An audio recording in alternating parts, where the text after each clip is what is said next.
ফিরলাম বিরতির পর এবার যে খবরে নজর রাখবো, রায়গঞ্জে বিজেপি প্রার্থী মানস ঘোষ প্রার্থী ঘোষণার পরই জেলা সভাপতির ইস্তফা।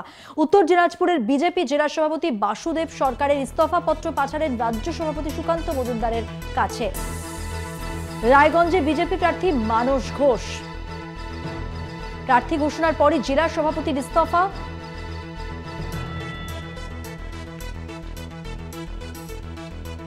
উত্তর দিনাজপুরের বিজেপি জেলা সভাপতি বাসুদেব সরকার ইস্তফা পত্র দিলেন রাজ্য সভাপতি সুকান্ত মজুমদারকে।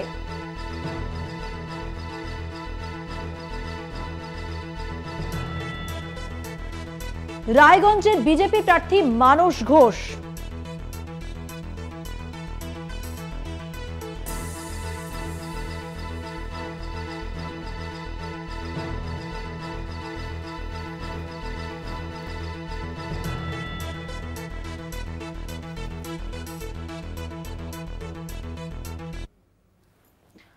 রায়গঞ্জে বিজেপি প্রার্থী মানস ঘোষ আর প্রার্থী ঘোষণার পরই জেলা সভাপতির ইস্তফা। উত্তর দিনাজপুরের বিজেপি জেলা সভাপতি বাসুদেব সরকারের ইস্তফাপত্র পাঠালেন রাজ্য সভাপতি সুকান্ত মজুমদারের কাছে। আরো বিস্তারিত বলবেন আমাদের সঙ্গে রয়েছেন আমাদের বিশেষ প্রতিনিধি দীপ্তিমান ভট্টাচার্য। দীপ্তিমান, নিজের রেজিগনেশন লেটার পাঠিয়ে দিয়েছেন তিনি সুকান্ত মজুমদারের কাছে, এবং তিনি যেটা বলেছেন যে তিনি পারিবারিক কারণে এবং বেশ কিছু শারীরিক অসুস্থতার কারণে তিনি কিন্তু এই পদ আর সামলাতে পারছেন না, তাই তিনি এই পদ থেকে রিজাইন করছেন।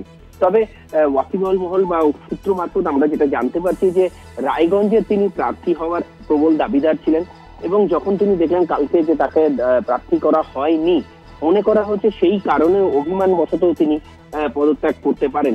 তবে তিনি পদত্যাগ পত্র যে চিঠি তিনি পাঠিয়েছেন সেখানে কিন্তু তিনি স্পষ্ট লিখেছেন তার শারীরিক এবং পারিবারিক কারণে তিনি কিন্তু এই পদ আর সামলাতে পারছেন না। ধন্যবাদ দীপ্তিমান। কথা বললাম আমাদের বিশেষ প্রতিনিধি দীপ্তিমান ভট্টাচার্যের সঙ্গে। রায়গঞ্জে বিজেপি প্রার্থী মানস ঘোষ প্রার্থী ঘোষণার পরে জেলা সভাপতির ইস্তফা।